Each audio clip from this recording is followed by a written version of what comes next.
Yo, this is LOJB3. You're now tuned in to the Casual Fighter Podcast. Let's get it.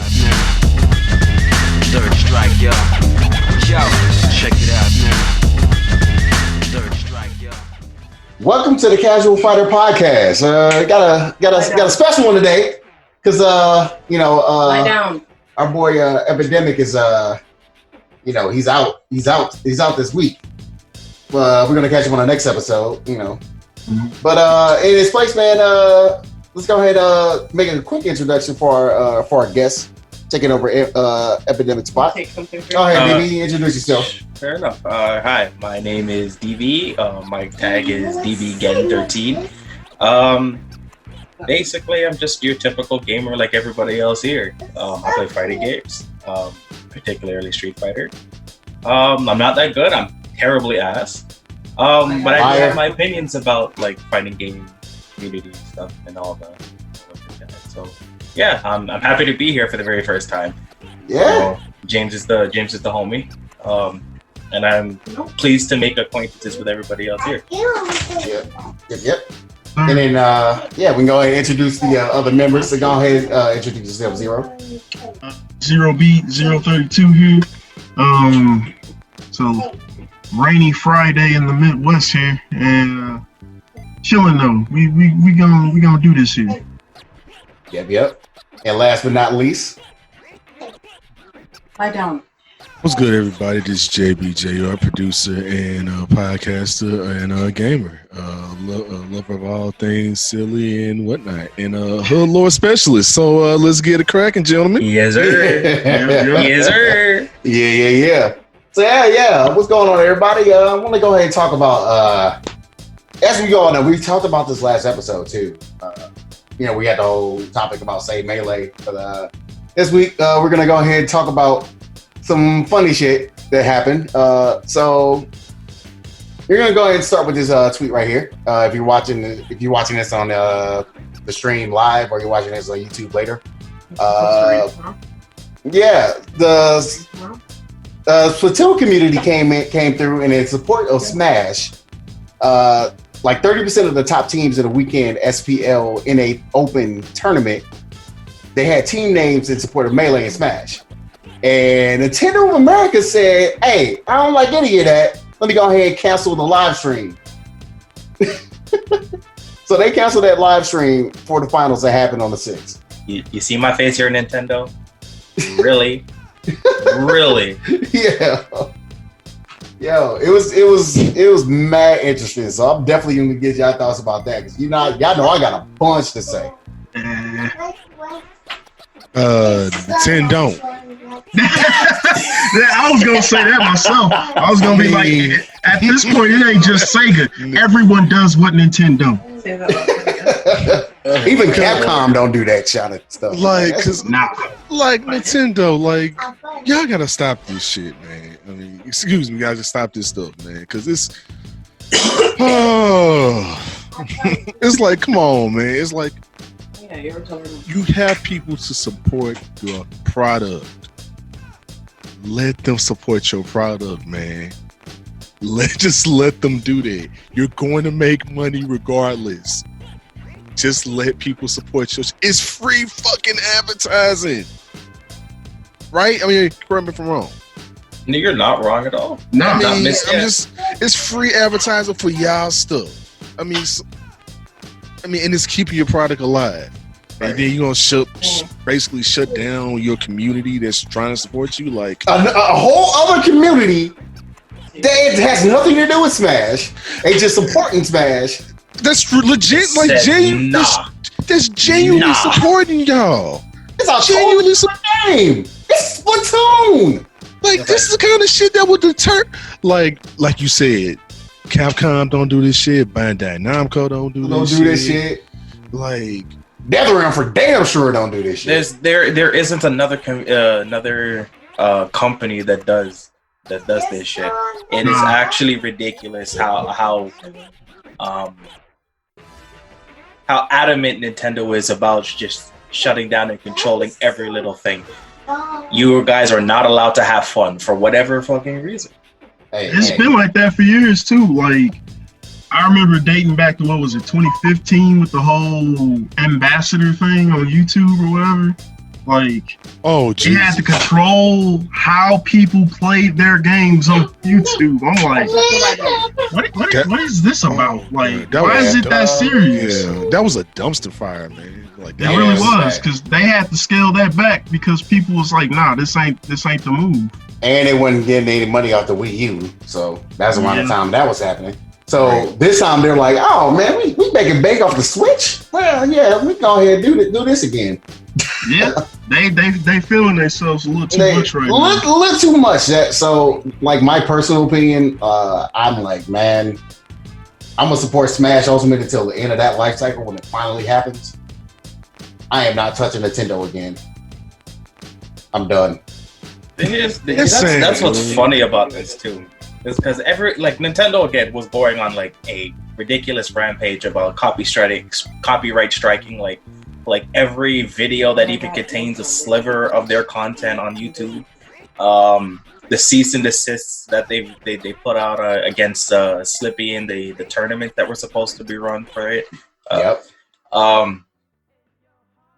It just I really fail to see what they gain from this. If anything, they just keep losing. But then what they pulled right after they pulled this shit is release show off Sephiroth. Bruh. Like good. Everybody's back on the coattails. Everybody's back on the coattails, just like, oh, where's it? Oh no, nothing happened. Like, you guys do realize that these guys were literally just shitting all over you just a couple of days ago. And now everything's all hunky-dory and shit. Oh, you're about to pull up the trailer right now too. That's crazy. Yeah. I'm not gonna play like the audio, but so it's like, oh yeah. You know, Nintendo before you come after us too. Right. You know what? I didn't even think about that. Right. They're like, shut this shit down. Oh, that's one we angles. Oh, we own that. I don't know how, but we own Facts. It. Like, no, you don't. But you know what's funny about that? Like, I actually only muted it so we can make sure like people can hear us. You know, you're two birds with one stone. Hey, yeah. I didn't even think about that. That's what's bad about this. But no, like, it's funny. Like, the Sephiroth trailer was crazy. I flipped my damn lid. Nobody saw that coming. Nobody. No one was asking for that. Nobody guessed this. Nobody guessed this whatsoever. You know what's funny? And if you said that you did, you're a fucking liar, or you're just really, really hopeful. Yeah, your cap is tight as fuck. Facts. Like Nintendo's like the hood drug dealer who's an asshole, but got the most fire product on the block. I don't even hold on. You know what I'm saying? It's like, you know what I'm saying, when you think about it, because like y'all said, it's like, I don't want to deal with you, and then next thing you know, comes up, I got this blue magic though. Like, really nice. Like, but like, you keep driving up the price on me. I don't know. Yeah. You keep being anti-consumer towards me. But you know I'm gonna buy this. It's like, but here's the thing. It's not. Look. I don't even want to give Nintendo praise for this. It's Sakurai that we have to give praise to, right? Yes. Yeah. Like, Sakurai is just a mad genius at this point. Yeah. I think you know what I think happened. This man said, "Oh, Max don't think I got the balls to put Sephiroth in the game." Like, do you not know who the fuck I am? I am Sakurai, bitch. I hit you with your own pimp. and then he does. And you know what's so sad about this situation? I have a joke here. This is gonna be a terrible joke, but I have this joke. And rest in peace, Tiny Liston. But this is basically from you. Oh fuck, we're about to hit in the fields right now. Oh yeah, we're hitting in the fields because it's hilarious. But actually, it's really from Chris Tucker. But I'm verbatim. But anyway, Nintendo was like, "Hey," he'd be like, "Shut the fuck up. Buy this DLC." And I'd be like, "I'll be quiet, and I'm gonna buy it. When they leave, I'm gonna be talking about them again." That's accurate. That's accurate. That's definitely accurate. I would say that's very accurate. Yeah. That's how I feel about it. I'm like, man, what the fuck? Hella mad at this shit. But yeah, man, like, props to Sakurai for having a balls to put that in, and we got another Square character. I'm so shocked. Yeah, like because the way they treated Cloud is like almost seemingly an afterthought. Dude gets 2 songs. Terry gets 50. Come on. Like, I literally thought Square was just like being like, we'll let you have Cloud and literally just Cloud. Like, we're not giving you anything associated with Cloud. They probably did. That's probably what happened. Yeah. And then he had, like, Sakurai had to, like, milk him for Sephiroth, too. And then one extra song on top. Yeah, I'm seeing that joke everywhere. Yeah. One extra. But it's a really good one, though. It's a really good one, though. Sakurai, you know, I hope after this game, Sakurai just like, you know what, no more Smash Brothers, man. Like, I think he's retiring. I think he's one. I really like not because like you said, not because this man isn't a genius, because he gave us Kirby, he gave us Smash Bros. So it's pretty much from what we know, Smash is just another Kirby, just an unnamed Kirby game at this point. The way the story mode for Ultimate was, Kirby's pretty much an unnamed Kirby game. Kirby was the only one that lived, right? Kirby was the only one that lived.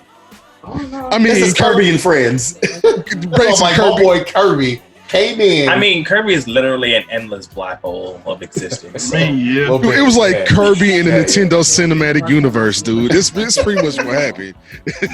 Yo, at this point, can we talk about like the shit that we seen in this trailer though? Like, did y'all see this guy's up smash? Dude, up smash is absurd. Let me talk about the reference. There's this reference right here where he did the Final Fantasy.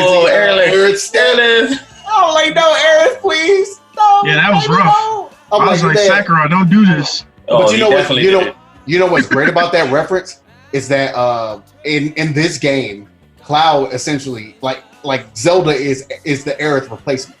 Yeah, there's a unlockable thing on the Smash board where he's holding her, holding like Aerith. Yeah. Link is going to fuck him up. No, he's not. Link gonna lose. Wanna know why Link gonna lose? Let me go ahead and go to the other reference. Where is it? This right here. Yeah, hold on. Here. Get that reference up, and I got a meme right for that one. Oh, I got a meme right for that one. Mario died again. No, he ain't died. Sephiroth was actually like, "Hey, I'm gonna fuck with your boy, because I know Mario, your boy over here. I'm gonna fuck with your boy." It's like literally the caption is like, if it weren't for the rules of the land, I would have slaughtered you. More like just regular. This man fake stabbed Mario and had the nerve to be like, "Hey, I remember African children." Mario's life flashed before his eyes like 3 times.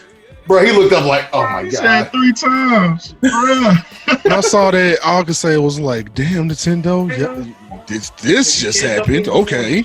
Mario Brothers getting treated wrong in these trailers, man. Luigi flat out died.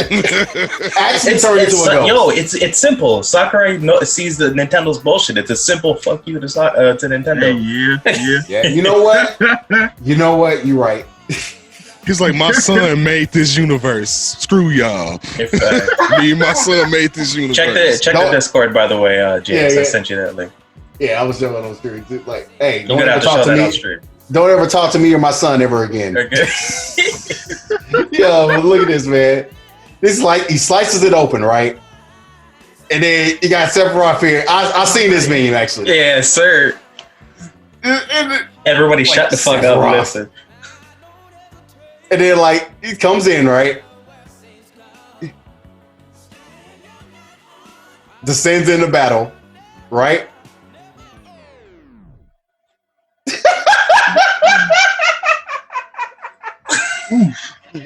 Oh my god, he's like, fuck Mario in particular. Yeah, this dude in particular. So like, bruh, chill out. My god. It was like, oh, you jump, man. You about to get jumped, man. You jump, man. Yeah, I see you. I see you when you're wearing play bars. All right. I will go ahead and put a moratorium on this topic, man. We went a little too hard there, buddies. But no, I don't know if Kirby was there. Kirby just would look like, oh, a new snack. New snack. I was like, hey, no, he was like, hey, can I eat that? Even if we were yes, please eat that. Yes, please. Yeah, but no, like, yeah. Speaking of which, man, randomly speaking of Terry that we talked about a little bit earlier, King of Fighters 15 got announced last time we recorded in between that time. Yeah. And yeah, it was an announcement of an announcement. Yeah, because the actual thing's not till like January. It was a freaking announcement of an announcement. Literally, all they said was like, hey, here's 3 characters that we know are coming. And it's pretty much essentially Team Japan. Yeah. That's pretty much it. All right, hold on. I haven't seen this yet. So. Yeah. When I looked at it, I was like, oh, I'm thinking gameplay. It's like, oh, just artwork and them talking about the game coming out. I'm thinking at least a trailer, but this was literally the announcement of a trailer. And I'm like, why? Because they didn't have nothing to show. It's like a teaser. It's like a teaser to the teaser. Like I was like, yeah. I'm over that. Like, got the nerve to actually make a 5-minute video. Well, how long is this video? This video is like 5 minutes. 5 minutes and 14 seconds. You had the nerve to make this 5 minutes and 14 seconds just to show of absolutely nothing of sketching of character sketches. So basically, this is Capcom's summer announcement, but worse. Ooh, Jesus Christ! At least the Capcom summer announcement actually told us, like, hey, this is season 5 in its entirety. Here's the seasons when everything is coming out. Yeah, you got more information in that.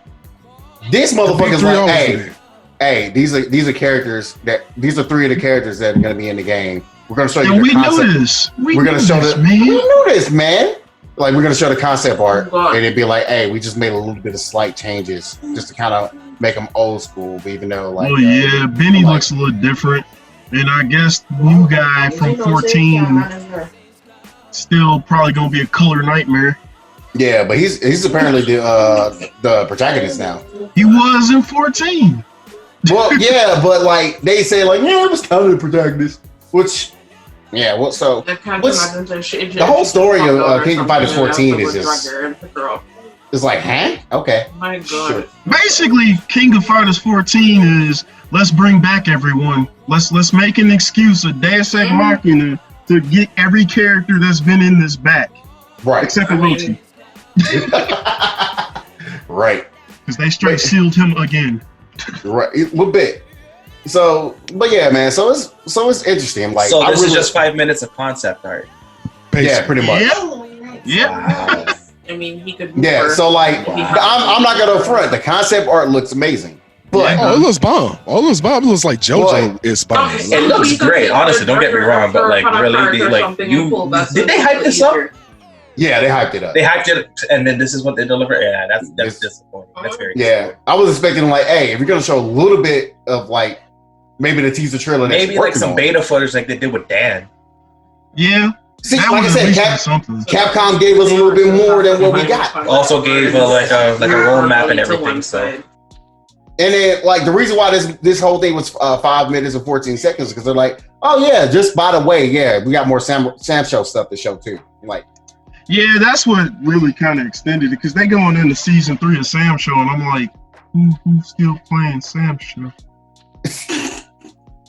I don't even think somebody, man. I want to be that guy though, because I really enjoyed Sam Show. Same, but like playing on 9 is a nightmare. Oh yeah, it's rough. Horrible. Online is rough. Freaking rough. You cannot lab that game and expect what you did to happen online because no, it's not.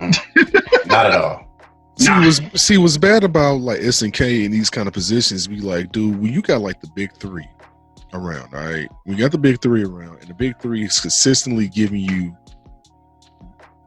good announcements, on-time announcements, with content to go with said announcements. Or if they're gonna give you an announcement, they're gonna give you the announcement of something like, hey, we're talking about this for a few minutes, and we're going to go ahead and give you some, but it's like really, really early, like in like an interview or something like that they tell you, like that real quick. And then, but like, it's like, if we're going to see a trailer, give us a trailer. Like, if we're going to, like, that's what we want to see. Like, trust me, like, and I haven't really played a King of Fighters game like that. If I had to be honest,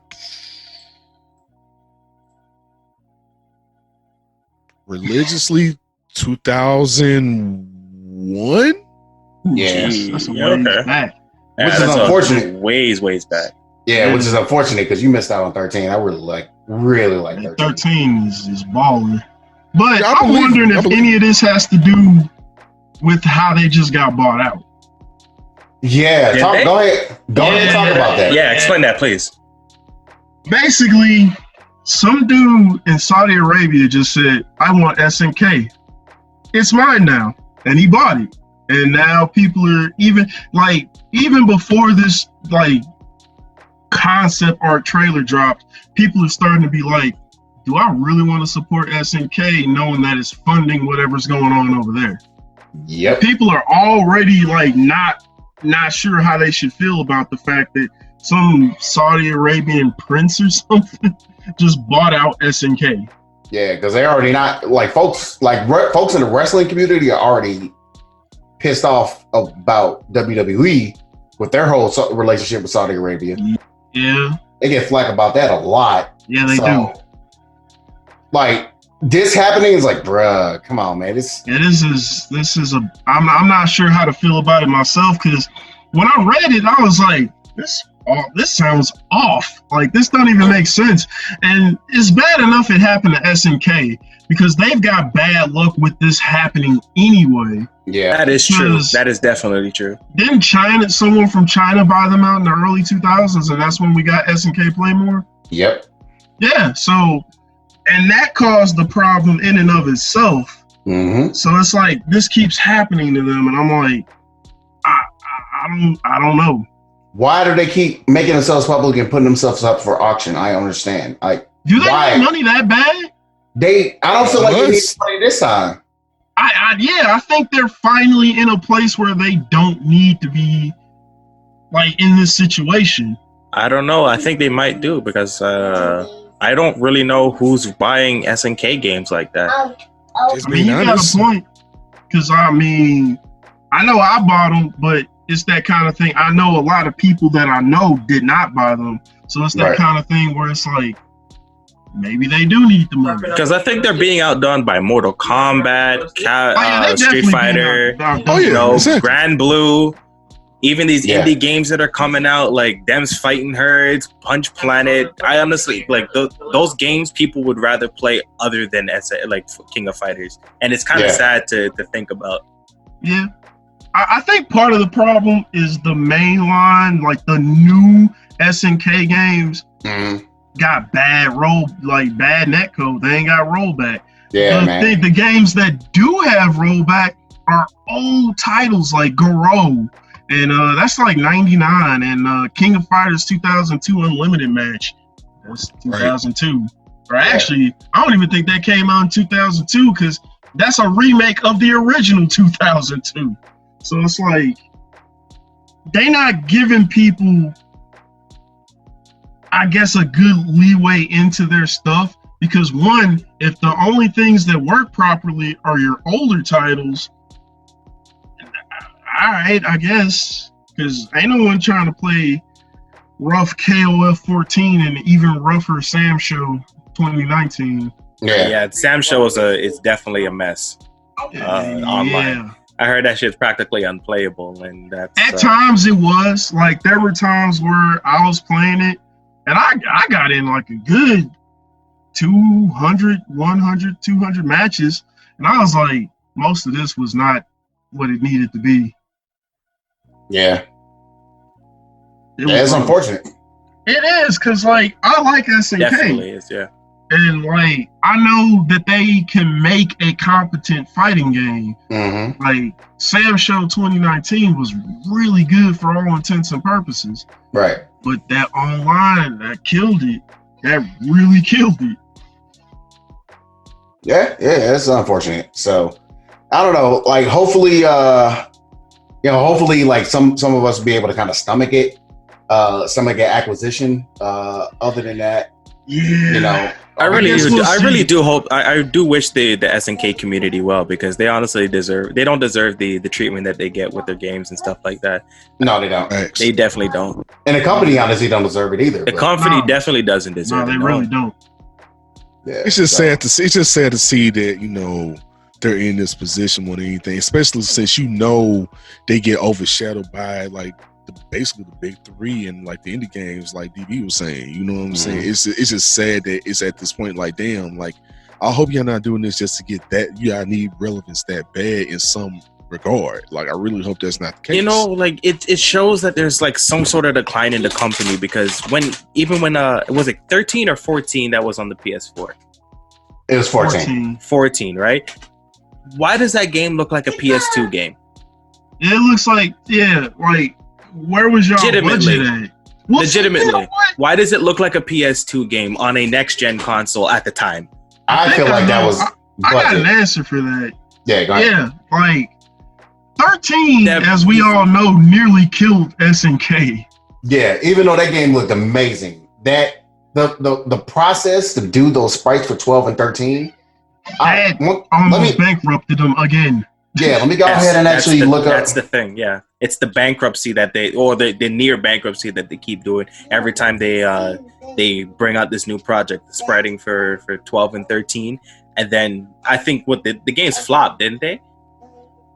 Or they just didn't sell enough to... They didn't sell enough to make up for what they did. Because, like, 13's a cult hit. Like, it's not like no KOF has been a mainstream hit in a long time, if they ever were. Like, but it's that kind of thing. 13 has its status, but it still ain't sell like that. Right. Damn. Yeah, but as you can see, if you're watching on the YouTube and the screen, like 500 frames per character. So the process they took was like each character got a 3D model, right? It was just real basic, real basic. It looks like this. On the second part, super basic, right? And they draw every single frame of animation. They draw on top of that 3D model. Yep. Why didn't they do it more like Arc though? Because that don't seem like it's anywhere near as expensive. This is ahead of its time right now. I don't understand how they're doing what they're doing. It's ridiculous to get like Guilty Gear. When I first saw that game, like actually watched it, I thought it was like 2D. When I found out that was 3D, I was and made to look like anime, I'm like, no, you guys are y'all shader, y'all shader it, man. That shader process, I was like, oh my god. Yeah, because have you seen those without it? Protect it looks a little rough. Yeah, it's bad, but that's the whole point. That's the whole point of the shader. Like, like then they did it with Dragon Ball too, man. It's just, it does certain games like. Can you imagine a One Piece fighter in the style of that art style? That and My Hero, like honestly, My Hero, dude. But like, not like the Naruto Ninja Story games, the only ones like before then, like as far as games go, came out like looking that great. Yeah, them cutscenes in those games are ridiculous. Like, emphasize that ridiculous. and that's Ninja Storm. Yeah, but. And that's like the only arena fighter I ever touched in my life. I don't like arena fighters. Like, but Naruto Ninja Storm, man, I was like, oh man, I had way too much fun with this. Yeah, I know. Me and Never just played that a lot. Like, but what was I gonna say here? Like the style of like the process that Arc System Works uses, it's very, very, very similar to a style that like a certain one of my favorite animes of all time. Even though your wife Bishop, your wife hates it. Evangelion. But anyway, to the point, like Evangelion, like they've been doing that since 2007. Yeah, but you know what? Arc been ahead of this time, even back in the PS2 days, man. Yeah, like the first one with that high resolution stuff. Yeah, I think that's true. Guilty Gear X. I remember getting Guilty Gear X because I saw I think it was like I forgot what it was, X Play. It was showing it, and it was like, hey, this is the greatest fighting game you've never heard of. I'm like, the fuck is this? So like Guilty Gear X. I'm like, what the hell is this? Like this shit look badass. It looks like an anime. It looks like a playable anime. That shit was back on the PS2. So now, like how y'all saying now, like with Strive and everything that's being with Zerd and everything like that. It's beautiful. Dude, like it's the best, like outside of Mortal Kombat 11, that's the best looking fighting game outside of Mortal Kombat 11. Like honestly. Like, Mortal Kombat 11 got the realism, but Guilty Gear got the animation. Got the style. Absolutely. 100%. I totally agree. Yeah. Absolutely. Yeah. So that's pretty much it for that. Like, 15. I forgot the date of the trailer that is when the trailer's coming out. If you guys remember, is it 7th? I think it's like the 7th. Yeah. So basically, next month, 7th of January. Everything seems to be coming in January, which is fine. I'm okay with that. But moving on. So Street Fighter League. Like right now, like season 3 is going on. Let me go. Right now I have open on the screen like standings right now. Team Alpha 3, Punk CJ2, the nephew. They're up. That was week 8 where they took on Team All In, who was undefeated at that time. IDOM, SKZ, and 801 Strider. They had a really good set, but pretty much Team Alpha 3 like actually 3-0'd those guys. Like, it was a slaughter. It was straight an ass whipping. Clean 3-0. Clean 3-0. I remember I ran through and watched it. I was like, man, this is not even fun to watch right now. I mean, it's fun to watch. It's fun to see, but it's not fun to watch. You know what I mean? Yeah, I know exactly what you mean. Like, you're hurting him. He's already dead. So and season 9. Week 9. Gotta double check and see what happened in week 9. Let me go ahead and go back to the homepage really quick. But from my understanding, that included Dynamite versus Psycho Shinobi, which was Smug, Mina RD, and Gamer B. That's Psycho Shinobi, Hot Dog, Kaba, and Zen. Which it's really weird to see Kaba and Mina RD like on opposite sides. But Team Dynamite ended up taking that one. They ended up pulling up back up, like pulling the third place. I think that's correct. I gotta double check and triple. I'm probably incorrect on that. But from basically what I understand, week 9. Yeah, they don't show who win for some stupid reason. I don't understand that. But really? That's kind of whack. Yeah, on the website, I don't understand. It makes it easier if you show it on the website. Winner, you know what I mean? But from what I remember in the standings, I remember Team Dynamite was actually they were below 500. Now they pulling themselves back up. So right now these are the standings. Team UIU, man, feel for you guys. I don't know what's going on. Y'all got killers on there, man. You got Old King JB. I think they're the biggest disappointment out of this entire season. I don't understand. I don't understand it either. It's weird. But anyway, let's go ahead and go to season 8. This is the big topic we're going to talk about. Season 8. Right to the OD stuff about me. Go ahead and get that punk voice in. The OD, it's OD. I'm OD though. Y'all didn't see what I did. IDOM is not the best in the US. You already know. Pink the God is in the building. So pretty much after the cameras wrapped up on week 8, Punk was talking a lot of trash.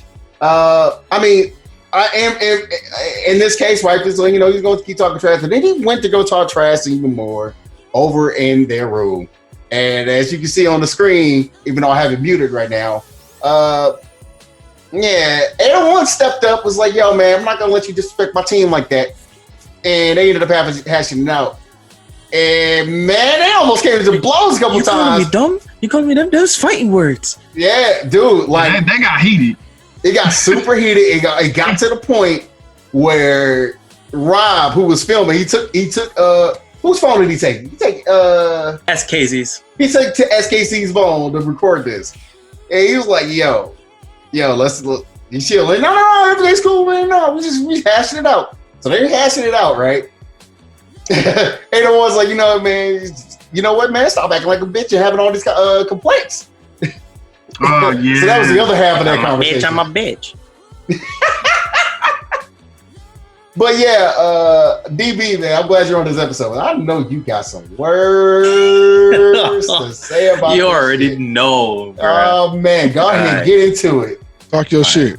All right, so as entertaining as this exchange was between Punk and Gustavo, I think they both wrong in this situation. Absolutely, they're both 100% wrong in this situation. But I think the one that's the most surprising is Gustavo's side and the way that he acted. It's one thing to be salty after a loss like that to the team or whatever, right? But there are more insulting words to get upset about than being called dumb. To want to go and throw hands, I get it. Like Punk is being a complete asshole by talking shit. Even rubbing salt into the wound, but there are harsher words to be getting upset about and to be acting up, because anyhow he actually did throw hands. You know how bad that looks for Gustavo? Yeah, very bad. Very right? Is that really what you want to risk your career on, being called dumb? You know what I mean? Like, after on top of it, you also called Punk a bitch. So like that's it looks weird on his end. But yeah, Punk. Yeah, go ahead.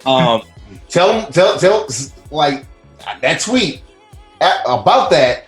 Call him being called a bitch. That tweet was... Kai, my man ran to Capcom like them. You know that kid that is like who was instigating a fight in the playground, but then tried to spin it around as if he was the victim and then ran to his mama to go get help. I can't tell you how many times I've been on the receiving end of that, where somebody has like acted like that towards me just because, you know, I'm standing up for myself. I can't tell you how many times that happened at like in school. Like it triggers me sometimes. It's triggering because it's like you can't handle the shit that you started, you know what I mean? So not only does Punk instigate all of this shit, then he gets called a bitch and then tweets at Capcom. It's like, look, Gustavo called me a bitch twice. As if it's just like, okay, I get it. You had some repercussions towards you, and when you called Alex Myers a bitch, and even told Valle to suck your dick. I get it. You pretty much like you want to. I get it, but like, you just gonna run and snitch like that, like for real? When you started the shit? Come on now, come on. And how that works? I said that ain't how that's supposed to work. It's definitely not how it's supposed to work.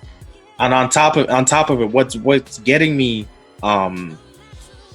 heated, I guess. Well, not really heated, but like it rubs me the wrong way. The way Punk is right now is the fact that like he's acting as if he still has something to prove, as if people don't know that he's one of the best players in the world. You know what I mean? Like, it's what more do you need to prove? It's like you got it. It's how I feel, because it's how I feel about Eminem right now, and the fact that he keeps dropping more music and sounding more and more angry, but it sounds awkward as hell. You know what I mean? That's a good point. It's like, we know that you're the GOAT. There's no reason to try to keep and coming out like as if you got a chip on your shoulder and you have something to prove. It just sounds corny at this point. Yeah, so it's funny. It's funny you mentioned like have like a point to prove. So like I actually remember when you actually tweeted back at Punk about that. So like my whole thing about it, and this is just my opinion, and I'm trying to play a little bit of a devil's advocate. It's not the fact that Punk has something to prove, in my opinion. It's more so that he's tired of hearing the stigma that he always complains after a loss, which is not wrong. To be fair, it's not wrong.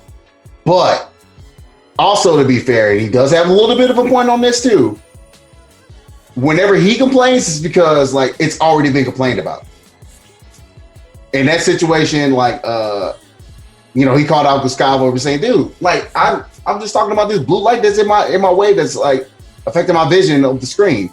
You complained about it when it was red." So like, what are we talking about here? And then back in 2019 at Capcom Cup, Punk when Punk lost to IDOM, he sent out that tweet saying that, hey, I lost a shitty,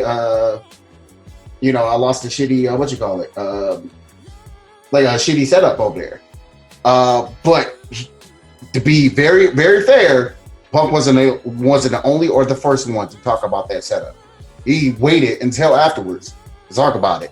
Like, this was my experience with the setup. And that just seems bad. If you had an issue with it from the very beginning, why play the set out until and just not say something from the beginning and have them do something about it?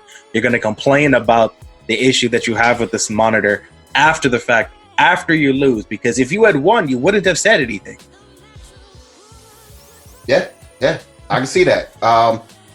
Which is crazy too, because I remember being there. Big Bird went the fuck off. I can't remember. Actually, no, I'll take that back. It was Angry Bird that went the fuck off. I was there watching. I was like, oh shit.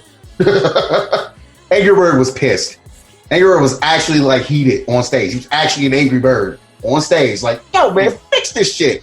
This shit is fucking lagging on my screen. Fix this shit. I remember that so clearly. He was angry. Legit had to take a pause. I think, it was like a good 7 minutes before them finally getting everything reset. Mm-hmm. It was bad. But yeah, like, again, that's the situation though where Punk is not the first person to complain about it, but he will be the one that will complain about it. Usually after his loss, there's something else. Again, it's the time. It's when he chooses to. That's the time. And that's why he's known for. It's like you just complain about every loss that you get. You sound like a spoiled child at this point. You know what I mean? Yeah. So it's crazy because basically, I'm playing devil's advocate for Punk, but I can see. You want to know something? It's like I get it, because here's the thing, right?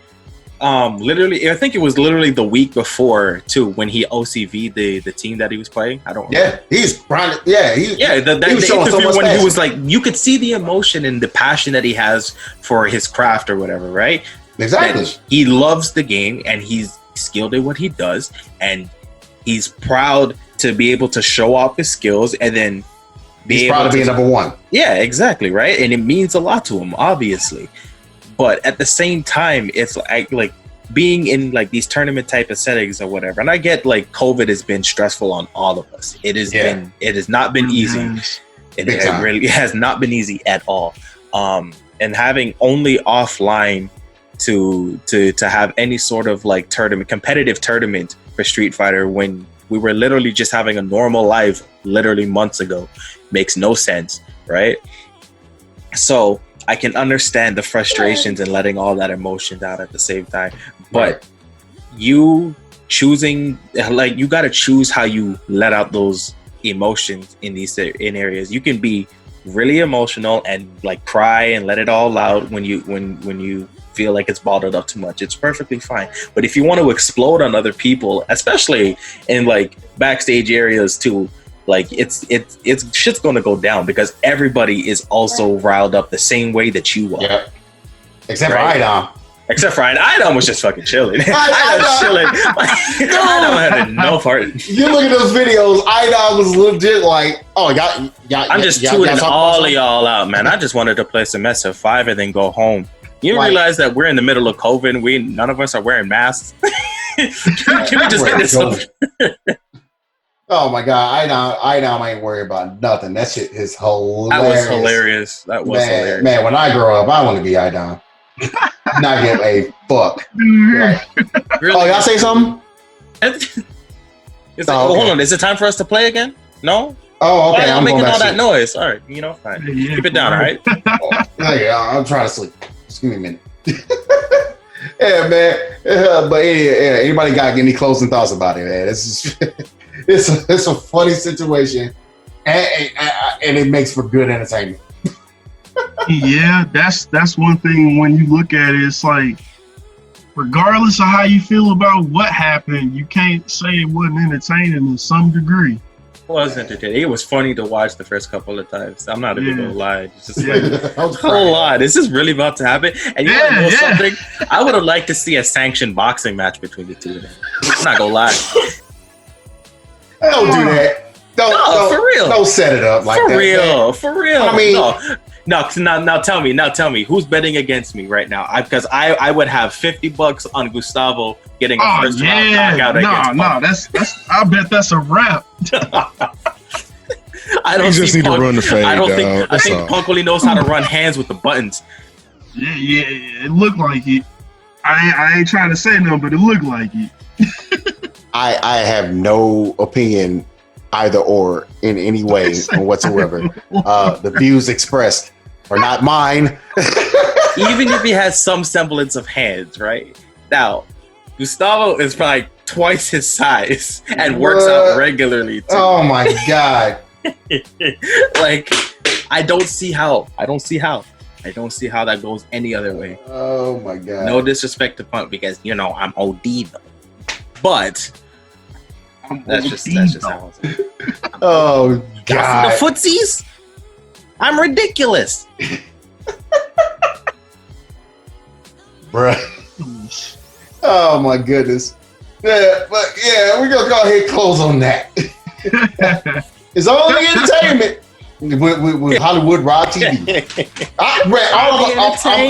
I'm gonna say this real quick before we move on. Like, Rob, man, keep doing what you're doing, man. God damn. Like, if man, Capcom needs to make sure he's the host every year if he's not playing. Get this man in there quick, fast, in a hurry. But not gonna front. He deserves to play as well. He deserves to be. Absolutely. He's skilled enough to do both. How you mean? Yo, shout outs to Rob TV, Hollywood Rob TV, for real, man. You've been doing your thing. Your grind, being able to watch that. Meditate, Mikey. Meditate, Mikey. What you thinking about? Your hairline.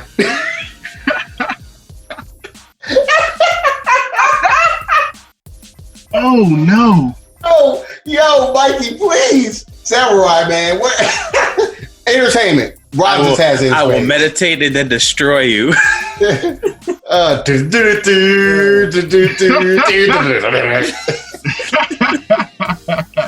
Oh my God. And on that note, no, we get into I don't understand. No, literally, I don't think Rob was definitely not ready for that one. He literally said, he's just like, if I had known he had powers like that, I would not have roasted him. No, you wouldn't have not. Yeah, no, not at all. Yeah, on that note. And then proceeded to get bopped on top of it. I'm pretty sure he lost that set, didn't he? What was it, 5-1 or 5-2? Something along those lines. It was pretty bad. Yeah, I mean, Mikey's on, but Mike, like, Samurai is on some other shit. He's actually ridiculous. Like, he's legitimately a Buddhist monk. It makes no sense. Well, all right, man. Let's go ahead and cut it off there. We're gonna go ahead and get into the Gonna go ahead and get to the last segment. Stupid. Oh man! And in this segment, we like to tell some stories, right? And but we still in a little bit of flavor, and what I like to call hood lore, as told by Bishop. Amen with the theme. I'm about to dip. Oh my God, I hate you so much right now. Oh yes. So much right now. Oh yes, it's time again for another edition of Hood Lore, as told by yours truly. Matt, what chapter are we on right now? We're on chapter 3. So we did Johnny Cage and Kodokan last time. So now we're doing Sub-Zero, aka Wu-Tang Ice Cream Man. He has returned. My brother, what? Yes, the man. I don't think he's ready for these names. He ain't ready for these names. DB, get ready. He's icy. Wu-Tang Ice Cream Man. That is the hardest name I've ever heard in my life. Say Ice Cream Man. 36 chambers, 36 flavors, nigga. What's good? Wu-Tang ain't nothing to fuck with. Nothing. Ain't he Chinese too, bruh? It just makes sense. I'm just saying. We didn't even get started yet. I'm just saying. Shout out to Sub-Zero. So anyway, all right, go ahead. Okay. All right, so I'm just gonna do Sub-Zero chapter, and I'll probably do 2 chapters next episode. But start off. Last time we left off with with Kodokan's story. Kodokan basically was working with Kano. Kano being the sneaky, conniving ass nigga that Kano is. He always has been. Of course, trades him for money because he ended up working for Melina, who's also teaming up with Rain and Tanya to try to overthrow Kodokan because Melina got overthrown by Kodokan. So that's going on. But also with Sub-Zero's story, the new Special Forces crew, the new young kids, which is basically Cassie Cage, Jackie Briggs, Kung Jin, and Takeda Takahashi. All of them got assigned by JCVD, aka Johnny Cage. So JCVD said, "Hey, I need y'all to go to the Lin Kuei Palace, right? So it's this icy ass place. It's icy. It's diamonds everywhere. It's iced out for real in the Arctic. It's some real shit. These niggas got dragons. This shit is lit, all right? So I'm telling you. So you got to go here. So you basically got to go to the north. You know what I'm saying? Winterfell shit. You got to go to Winterfell, my nigga. This Sub-Zero running shit. You know what I'm saying? Fuck the Starks. It's Lin Kuei all day. That's how this. Throwing sets up. That's what we do. You know what I'm saying? So Wu-Tang Ice Cream Man, he just sitting outside, with the kush, because this is what Sub-Zero do. Sub-Zero smokes weed, all right, but he got the weed that he only grows in the Arctic, in like the permafrost, you know what I'm saying? So he's there on chill. He got a beard.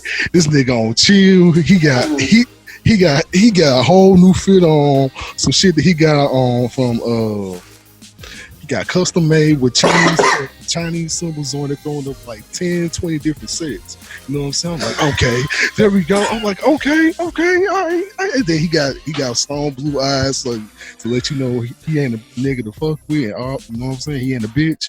So I'm like, okay. And he got the scar on his face to let you know that he has killed niggas, plural. So I'm just letting you know.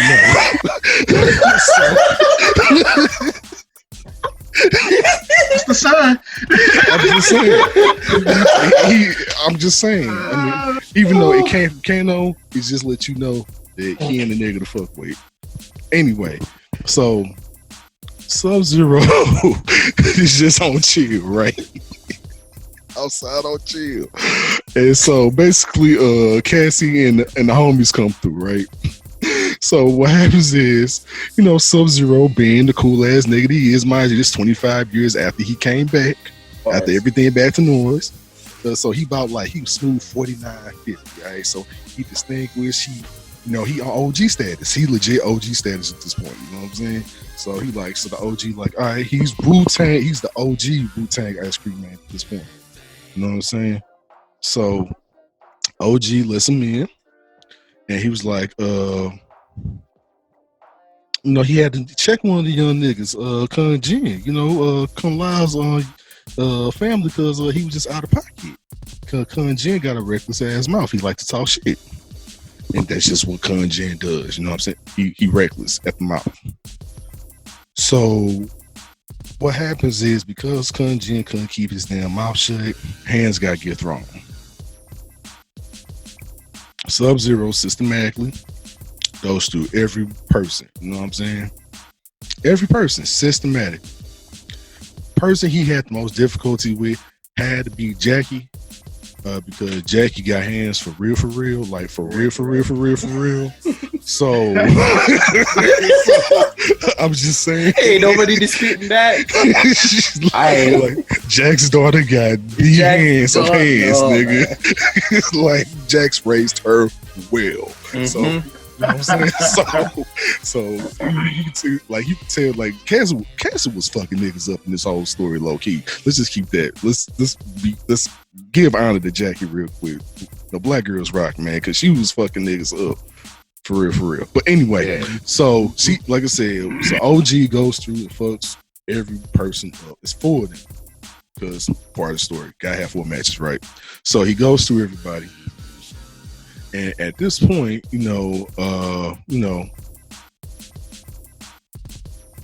asking Takeda and them, he asked Cicada like, why your skills didn't didn't reveal my presence, like what's good, like your skills, your skills cool, but that could be better, little nigga. You know what I'm saying? Some shit like that. Right. He got talking. He talking to Cassie like, so I know your mama. I know your mama, right? So you understand? You know what I'm saying? And so he talking to Jackie. Jackie, even though Jackie put hands on, she's like, me and your daddy, we help. That's my nigga, right? Literally, that's my homie. Like we bang together. This is what we done. And we straight got history. Like we straight been through the trenches together, hell and back. So I hope you know about what your father been going through. Like I know you here, but do you know what your father been up to on some real shit? And then of course, Kun Jin, he got to let him know. So little nigga, you been talking too much shit, and I know your peoples, cause Kun Lao talked a lot of shit, but at least he had hands to back that shit up though.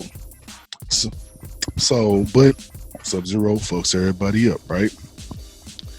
But in truth, you find out JCVD and Sub-Zero became homies in the 25 years it's happened. And this was all a training exercise. That's it. It was literally a training exercise. Sub-Zero didn't need no help. But shit, it's Sub-Zero. You don't need help with shit. You know what I'm saying? Wu-Tang ice cream man.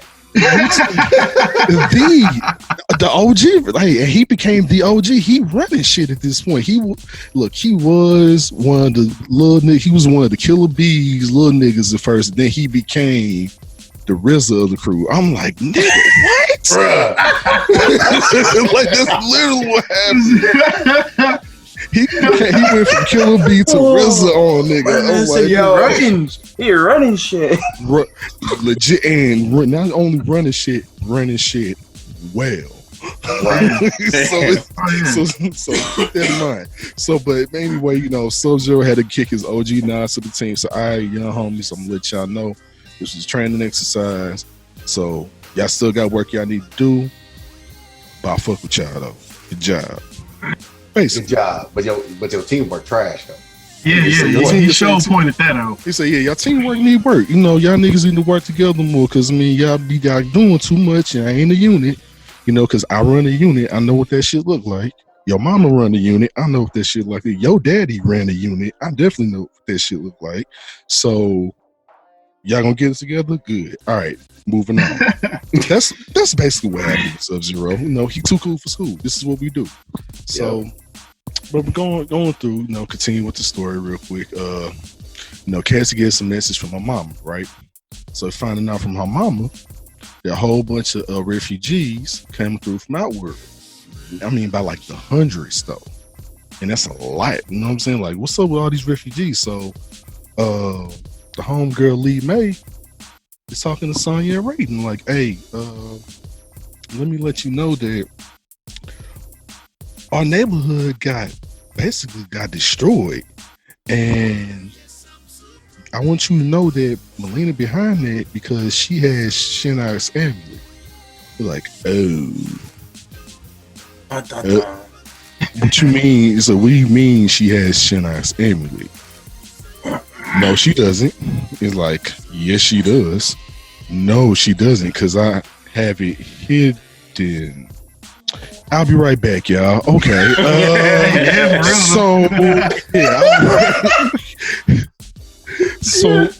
I'll be right back, y'all. Zip. So Lee May tells Johnny like, so Lee May and Johnny have a little quick words, for a second, and you find out that Lee May's like, one of the refugees seemed kind of suspicious. A little bit suspicious here. I don't know. You might want to check them out. Some about their behavior don't seem right. And it's an old woman, but their behavior seems familiar. Why would this old woman behavior seem familiar, right? So they go and check that out. JCV go check that out, and they go like, hey, stop them for a sec. Stop them. We need to talk to you for a second. guess who ended up beating? That slick nigga Kano in disguise, holograph. And it's basically infiltrated that shit because Kano, unfortunately, as big as asshole Kano is also very effective. And it's a leader of the Black Dragon for a reason. And so basically, Sonya realizes shit goes too left and is like, okay, we gotta go ahead and leave. Like, we gotta find this nigga, we gotta find out what's going on. Shit got getting too real too fast. All while Cassie's team is still. But this is where we stopping at right now. Next time I'll go through 2 more chapters, which are pretty quick. Which means Kunjin and Sonya Blade. And that's it, Lord. Yeah. All right, yeah, man. Hilarious as always. Thank you. Yeah. But yeah, man. Anybody got any closing thoughts before we wrap this up? No. Honestly, I think this is a really cool podcast. You guys are awesome. That was hella entertaining. Thank you, sir. Now every time I see Sub-Zero on the screen, I'm just gonna call him Wu-Tang Ice Cream Man now. Look what you done, Bishop.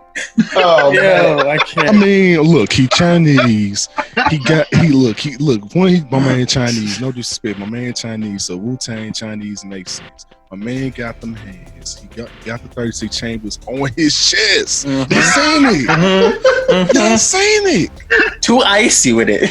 Too icy with it. Oh, look, bro, come on, dog. I'm just saying. And then he grew out the beard with the gray. Oh yeah, he got that clutch with the scar on the side too, yo. To show you he ain't killed. Like fuck the teardrop. He got a scar to let you know he killed 200 niggas. That's what I'm saying. Okay, so hold on. So what's Scorpion's name then? Oh, bro, go ahead, tell him. Yeah, I can't remember. Fuck, I can't remember. What was it? Oh man, we had to look at the old James, episode. do you remember? God. I don't remember it. Oh God. Only one I remember is Black Man, Cyrex Man. Yeah. Yes. That's the only way anyone remembers. Like, dude, Black when people will randomly say actually mention, oh yeah, I got a podcast. Oh yeah, I remember you talking about Black Man Cyrex, man. I'm like, bruh. Oh man. And you know what's funny? I wasn't ready. You know what's funny? Need to come back so bad, dude. He needs to come back as a player. And boom, please bring them back. Please bring them back. I was not ready. You know what's funny? Like that's not even a Bishop thing. That's a Zero beat thing. Yeah, I just took it and ran with it. Yeah, he did. Because it started like when I couldn't spell Dormammu, and I was talking about MVC3, so I said Dorman Man, Bargain Man.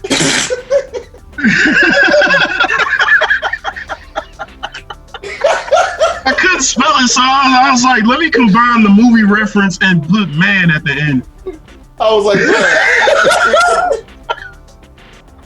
Doorman Man, Bargain Man. Bargain.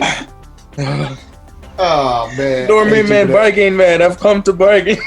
yeah. That's pretty much what that was. Yo. Oh shit. Oh, bruh. Oh man. Well, that was the Casual Fighter episode, what, 13? Oh my god. Bruh. Lucky number 13. This is the fun we have. We're gonna be recording episode 14. Actually a little bit shorter because of the holiday. A little bit coming up actually very soon. Yeah, man. DB, again, I want to thank you for coming through and thank you for having me. Thank you for having me, Brody. This is great. I love this. Yeah. Yeah, man. It's good to hear like insight, man. Like I say, man. Like DB said, he whack. He a lie. Yeah, he a lie and a half. That's Master DBGen. Bro, you know how many times I've lost that master rank? That shit don't mean nothing. Nothing. You're right, man. Any given Sunday, I'll lose to what that I knew Sunday was coming. As soon as he said any given, I'm like, Sunday? So any given Sunday, I'm losing to a diamond. Bruh. That rank don't mean nothing. Man. Yeah, no, we're gonna get up there. We're gonna get up. I'm gonna catch you up. Never mind me. You need to get up here, bruh. Now I'm coming, man.